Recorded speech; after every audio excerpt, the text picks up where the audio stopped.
National law university Delhi, NLU Delhi, जो कि बच्चे भी जानते हैं, पेरेंट्स भी जानते हैं और सबका एस्पिरेशन होता है, ड्रीम होता है कि वो national law university Delhi join करें।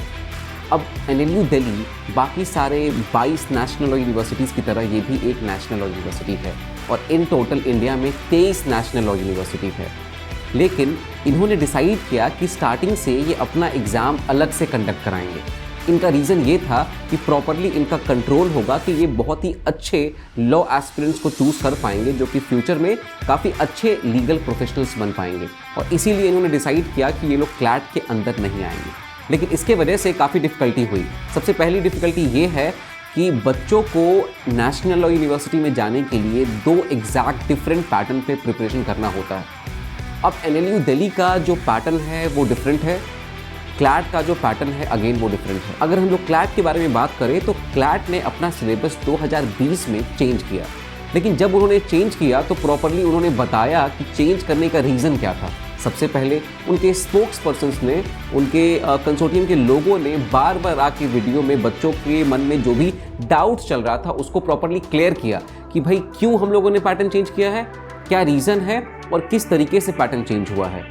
क्योंकि कोचिंग इंस्टीट्यूट्स हो गई या फिर बुक पब्लिकेशन हाउसेस हो गई, सबको अलग पैटर्न पे क्वेश्चन बनाना था, सबको अलग पैटर्न पे मॉक टेस्ट सीरीज बनाना था। और इसके लिए उन्होंने क्या किया, उन्होंने सबसे पहले एक मॉडल टेस्ट पेपर दिया, फिर सैम्पल पेपर 1 दिया, फिर सैम्पल पेपर 2 दिया, 3 दिया। अपने इंस्टाग्राम के अकाउंट पे, अपने टेलीग्राम के चैनल पे भी उन्होंने क्वेश्चंस को प्रैक्टिस कराया बच्चों को। इससे क्या हो गया कि बच्चे भी काफ़ी कंफर्टेबल हो गए और कोचिंग इंस्टीट्यूट्स, हमारे जैसे लोग भी काफ़ी कंफर्टेबल हो गए कि नहीं, हमें मालूम चल गया, हम लोग समझ पाएँ इस चीज़ को कि आखिर पैटर्न क्या है। और पैटर्न जो है ये मेमोरी बेस्ड एग्जाम से स्किल बेस्ड एग्जाम में प्रॉपरली इसका ट्रांसफॉर्मेशन हो गया। इस साल NLU दिल्ली ने अपना पैटर्न चेंज किया।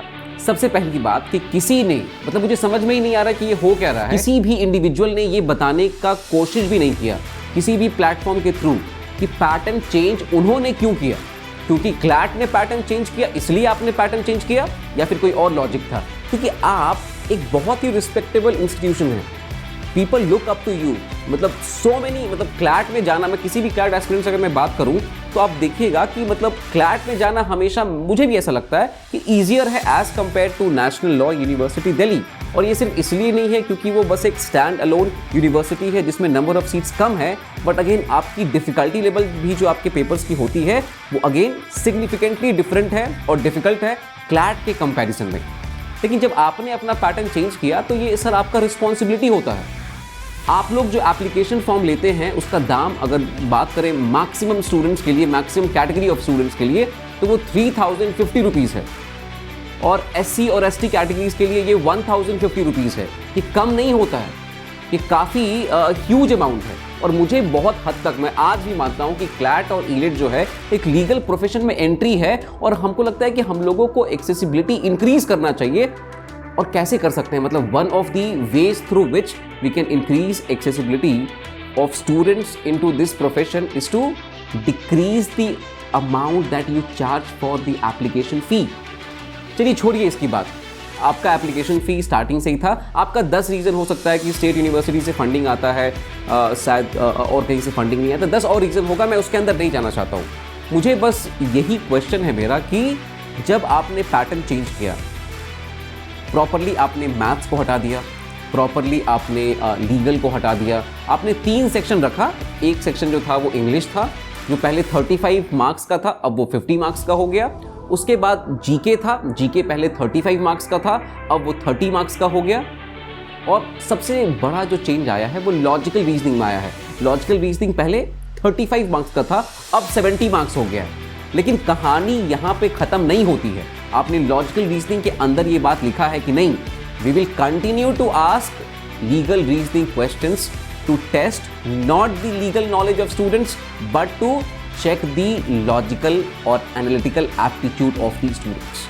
अब आप पैटर्न तो देंगे ना, एटलीस्ट एक सैम्पल पेपर तो देंगे ना सर, आपके पास एक्सपर्ट्स हैं। आप इतना फी चार्ज कर रहे हो, एप्लीकेशन फी चार्ज कर रहे हो, जितना कोई चार्ज नहीं कर रहा है, कम से कम एक सैम्पल पेपर तो बनता है ना।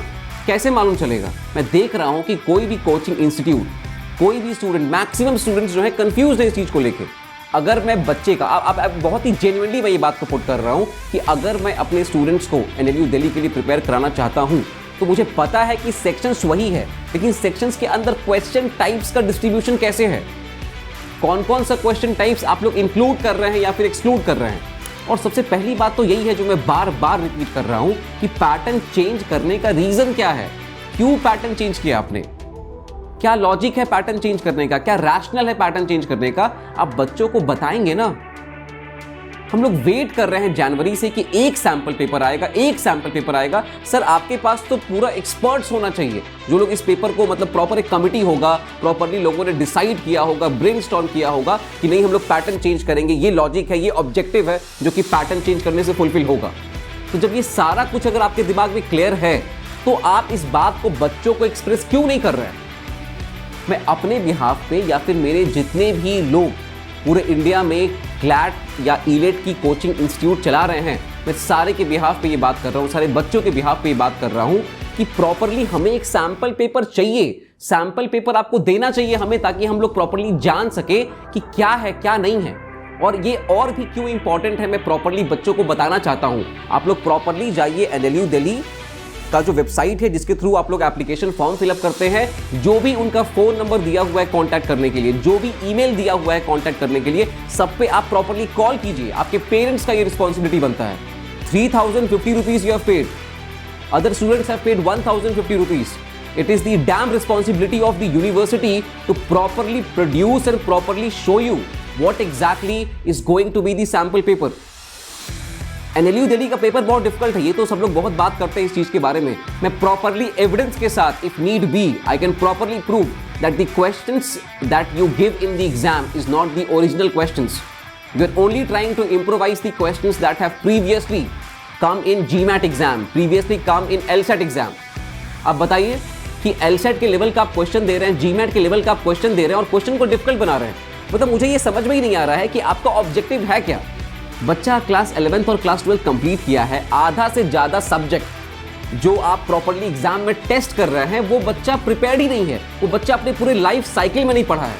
आप बताइए किस स्कूल में, किस कॉलेज में ये पढ़ाया जाता है। सर मोस्ट रिस्पेक्टफुली आप लोग ये बताइए कि आप लोग जो पोस्ट होल्ड करते हैं उस होल्ड के लिए पैसा आप लेते हैं कि नहीं लेते हैं, आप ये बताइए मुझे। नेशनल और यूनिवर्सिटी में अगर मैं बात करूं कि एवरेज फीस कितना है 2,50,000 रुपीज, तो पैसा ले रहे हैं कि नहीं ले रहे हैं। अगर एजुकेशन सच में इतना नोबल कॉज है तो प्रॉपर्ली पैसा मत लीजिए, आप लोग सब लोग फ्री में कीजिए, और जिस दिन आप फ्री में करेंगे उस दिन आप मेरे पास आइएगा, हम भी फ्री में करेंगे। क्योंकि मैं पैसा ले रहा हूं, इसीलिए it is more of my responsibility to care about my students, to care about this legal education. So therefore, I demand that there should be one model paper, one blueprint of paper, that what question types are you going to put in the exam? Because basically what you people are doing is just copying and pasting the questions from other entrance exams. बस subject change करने से आपको लगेगा कि बहुत लोग पकड़ नहीं पाएंगे। हम लोग हर साल प्रॉपर्ली एनालाइज करते हैं, हम लोगों ने हर साल इस चीज़ को प्रॉपर्ली देखा है। अब मैं बात करता हूँ कि डिफिकल्टी आती कहाँ पे है। अब मैं लीगलाइट के लिए अगर हम लोग क्वेश्चन अगर बनाते हैं, लेट से मुझे अगर ईलेट का क्वेश्चन बनाना होता है तो मैं क्या देख के बनाऊंगा। मैं टेस्ट पैटर्न को प्रॉपर्ली देखूंगा, टेस्ट पैटर्न पे आपने सेक्शन वाइज डिस्ट्रीब्यूशन क्या किया है उस चीज़ को मैं देखूंगा, और आपके प्रीवियस पेपर्स जो कि 2019, 2020 और 2021 के जो ईलेट के पेपर्स हैं उसको मैं देखूंगा, और उसको देखने के बाद मैं उससे जो अज्यूम कर पाऊंगा उसके बेसिस पे मैं क्वेश्चन फॉर्म करूंगा। लेकिन इस ईयर आपने पैटर्न चेंज किया है तो आप कंसोर्टियम से कुछ तो सीखें। आपको कंसोर्टियम से देखना चाहिए ना कि उन्होंने तीन सैंपल पेपर, एक मॉडल टेस्ट पेपर, और उसके बाद भी उन्होंने ट्राई किया एग्जाम के एंड तक प्रॉपर्ली। उनका फर्स्ट पेपर जो है, जब उन्होंने पेपर डिसाइड किया नवंबर दिसंबर में, उन्होंने डिसाइड किया था कि प्रॉपर्ली वो लोग पैटर्न चेंज करेंगे। उसके बाद मॉडल टेस्ट पेपर आया और एग्जाम कब हुआ, 28 सितंबर को एग्जाम हुआ। तो बच्चों के पास प्रॉपर्ली टाइम था, कोचिंग इंस्टीट्यूट के पास प्रॉपर्ली टाइम था। आप क्या कर रहे थे? आपको भी अगर डिसाइड करना था कि पैटर्न चेंज करेंगे तो पहले करना था ना। बच्चे क्यों सफर करें आपके वजह से? और मुझे तो बिल्कुल ये लगता है कि मतलब ये टोटली अनफेयर है ऐसे बच्चों के लिए जिनको प्रॉपर्ली आइडिया ही नहीं है। कोचिंग इंस्टीट्यूट्स के लिए भी अनफेयर है क्योंकि उनको प्रॉपर्ली पता ही नहीं चल रहा है कि आपका मोडस ऑपरेंडी क्या है, आप क्या सोच रहे हैं, क्या ऑब्जेक्टिव है, क्या क्वेश्चन एग्जाम में आएगा। तो आपका रिस्पॉन्सिबिलिटी बनता है सर, मतलब you have a reputation to keep up to live up to. and therefore you should at least release one sample paper. And I don't think that it should take a lot of effort in designing these sample papers, because basically most of your questions are copy and pasted from GMAT paper and LSAT paper. If need be, I will show you how and from where you are copying. बस आप उसका subject matter change कर देंगे, इसका मतलब ये नहीं कि हम लोग पकड़ नहीं पाएंगे इस चीज़ को कि कहाँ से कॉपी किया गया है, कहाँ से पेस्ट किया गया। हमें पूरा पता है इस चीज़ को लेके, तो अब बताइए इस चीज़ को। और मुझे ये भी समझ में नहीं आ रहा है कि जब आपने लीगल रीजनिंग सेक्शन को हटा दिया तो लॉजिकल रीजनिंग सेक्शन में लीगल के क्वेश्चंस को पूछने का क्या लॉजिक बनता है, समझ में नहीं आ रहा है। अगर आपको रखना ही था तो आप लीगल रीजनिंग सेक्शन रखते ही ना। ये तो फिर क्लैट वाली बात हो गई कि कंसिस्टेंटली उन्होंने ये बात कहा है, हमेशा वो लोग कहते हैं कि नहीं, और ये सच में आयरॉनिकल है। आप एक बात बताइए, क्लास 11th में 10th कंप्लीट करने के बाद क्लास 11th में और क्लास 12th में कितने बच्चे लीगल स्टडीज को लेके पढ़ते हैं अपने सब्जेक्ट की तरह? बहुत कम लोग पढ़ते हैं। मैक्सिमम लोग का जो आर्ट सब्जेक्ट होता है उसमें थोड़ा लीगल थीम कवर होता है। कैसे? पॉलिटिकल साइंस है उनका सब्जेक्ट, हिस्ट्रीज है, इकोनॉमिक्स है, राइट? तो इससे वो सब्जेक्ट्स कवर होते हैं। लेकिन मेरा क्वेश्चन ये है कि अगर कोचिंग इंस्टीट्यूट नहीं रहे तो बच्चा क्रिटिकल रीजनिंग कैसे पढ़ेगा? क्लास 1 से लेके क्लास 12 तक किस क्लास में critical reasoning properly as a subject उनको पढ़ाया जाता है, बताइए।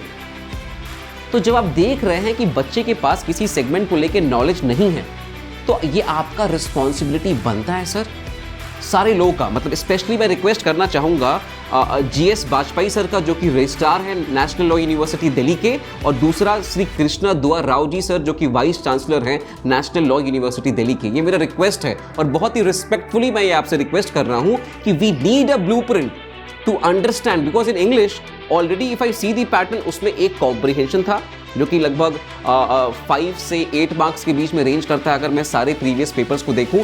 ग्रामर बेस्ड क्वेश्चंस भी काफ़ी एडिक्वेट है, मतलब 12 से 13 नंबर का उसका भी वेटेज होता है। और उसके बाद वोकैबुलरी बेस्ड क्वेश्चंस में भी, मतलब वोकैबुलरी बेस्ड क्वेश्चंस में तो आप लोग मतलब कॉन्टेक्चुअल वोकैबुलरी देना चाहते ही नहीं है। आप लोग ऐसा वोकैबुलरी क्वेश्चन देते हैं जैसा आपको लगता है कि मतलब कि यहाँ लोगों का मदर टंग जो है वो इंग्लिश ही है, सब लोग इंग्लिश में मतलब बहुत ही ज़्यादा आगे हैं। मतलब कॉन्टेक्चुअली मीनिंग देखिए ना, आपको प्रॉपर्ली, मुझे जहाँ तक लगता है कि प्रॉपर्ली लोगों को ये देखना चाहिए कि बच्चा कॉन्टेक्स्ट को पढ़ के चीज़ों को इंटरप्रेट कर पा रहा है कि नहीं कर पा रहा है। लेकिन आप क्या कर रहे हैं, आप प्रॉपर्ली रैंडमली कोई भी क्वेश्चन पूछ दे रहे हैं। मैं क्या, मुझे तो लगता है कि मैं आधे फैकल्टी लोग और आधे एक्सपर्ट्स जो क्वेश्चंस बना रहे हैं ना, उनसे भी मैं प्रॉपर्ली खड़ा होकर मैं भी अगर 10 वर्ड पूछूंगा, वो भी 10 वर्ड का मतलब नहीं बता पाएंगे।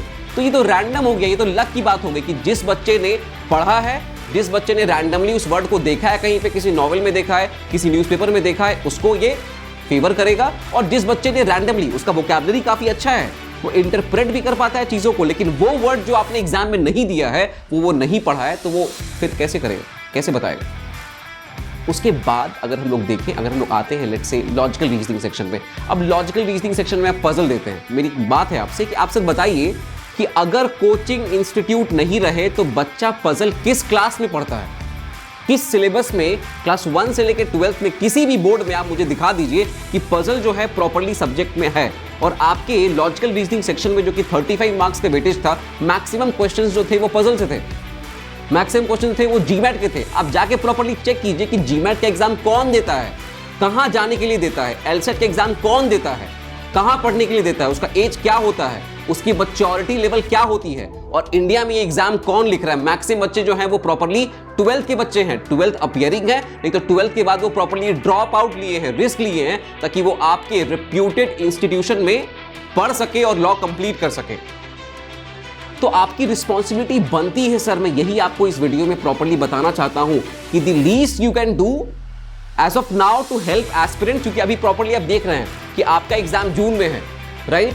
तो आपको प्रॉपर्ली एटलीस्ट एक पेपर निकालना चाहिए। और सारे लॉ स्टूडेंट्स जो कि मेरा ये वीडियो प्रॉपर्ली देख रहे हैं, जो NLU दिल्ली में पढ़ रहे हैं स्टूडेंट्स, वो देख रहे हैं, आपकी भी ये रिस्पॉन्सिबिलिटी होती है कि आप इस चीज़ के बारे में बात करें और प्रॉपर्ली जो आपके जूनियर्स उस कॉलेज में आने वाले हैं उनको प्रॉपर्ली आप हेल्प करें। और सारे लॉ एस्पिरेंट्स की ये रिस्पॉन्सिबिलिटी है कि आप डिमांड करें, क्योंकि ये आपका ये राइट है कि आपको एक सैंपल पेपर मिलना चाहिए, प्रॉपर्ली मिलना चाहिए आपको। अगर आपको नहीं मिल रहा है, आप प्रॉपर्ली NLU दिल्ली, मैं इस वीडियो में प्रॉपर्ली नीचे भी और इस वीडियो में मैं प्रॉपर्ली आपको ऐड करूंगा किस ईमेल आईडी पे आपको कॉल कर रहा है, किस फोन नंबर पे आपको कॉल करना है, और प्रॉपर्ली आप डिमांड कीजिए कि आपको एक सैंपल पेपर मिले, जिससे आप और सारी कोचिंग इंस्टीट्यूट ये डिसाइड कर पाए कि अल्टीमेटली ईलेट का नया पैटर्न क्या है, कौन सा क्वेश्चन टाइप्स इनके लिए रिलेवेंट है, अगर ये लोग लीगल देंगे लॉजिकल रीजनिंग सेक्शन में तो कैसा होगा वो क्वेश्चन, ये पता होना चाहिए। इसी के साथ मैं ये वीडियो एंड कर रहा हूं, लेकिन मैं एक्सपेक्ट करता हूं सारे लोगों से, सारे पेरेंट्स से, मेरे अदर कोचिंग इंस्टीट्यूट्स में जितने भी लोग मेरे ब्रदरहुड में हैं जो कि लीगल कोचिंग चला रहे हैं, जिसमें ईलेट और क्लैट की तैयारी वो लोग करा रहे हैं, उनकी भी रिस्पॉन्सिबिलिटी है कि वो लोग आगे बढ़ के बोले। अगर कोई भी इंडिविजुअल आपको बोलता है कि नहीं ये तो आपका बिजनेस है, तो बिजनेस तो हर कुछ है, पूरा इंडिया तो बिजनेस से ही चल रहा है, बिजनेस नहीं होगा तो इंडिया का जीडीपी गिर जाएगा। आप देखिए कि educational sector, edtech sector GDP में कितना कंट्रीब्यूट करता है, तो ये हमारा रिस्पॉन्सिबिलिटी है। और मोर देन मतलब any time, since we charge money for this, क्योंकि हम लोग पैसा लेते हैं, इसलिए हमारा और ज्यादा रिस्पॉन्सिबिलिटी है कि we care more about this. और जितने लोग ये बोलते हैं कि कोचिंग इंस्टीट्यूट वाले पैसे लेते हैं, आप जो सर्विस दे रहा है, आप जो कमा रहे हैं, आप पैसा नहीं लेते हैं, तो सब लोग आप कीजिए काम बिना पैसे के। जितने भी एनएलयूज हैं, सरकारी स्कूल है ना, सारा गवर्नमेंट से फंडेड है ना, तो आप भी पैसा मत लीजिए। तो आपको जैसे अपने फैकल्टीज को मेंटेन करने के लिए, अपनी क्वालिटी को मेंटेन करने के लिए और सारे इंफ्रास्ट्रक्चर को मेंटेन करने के लिए आपको जैसे पैसा लगता है, वैसे ही हम लोग को भी पैसा लगता है। तो हम लोग गलत नहीं है, और केयर करना बिल्कुल गलत नहीं है। मेरा रिस्पॉन्सिबिलिटी है कि मैं केयर करूं। At legal aid, when we stand for something, we stay unhinged. Thank you so much for watching this video. Please share this video as much as you can so that it ultimately reaches the administration of National Law University Delhi, so that these people could realize that we are not blind. We are properly understanding the mistakes and what the brutality that they are doing with the career and with the life of all the law aspirants. Right? See you in the next video.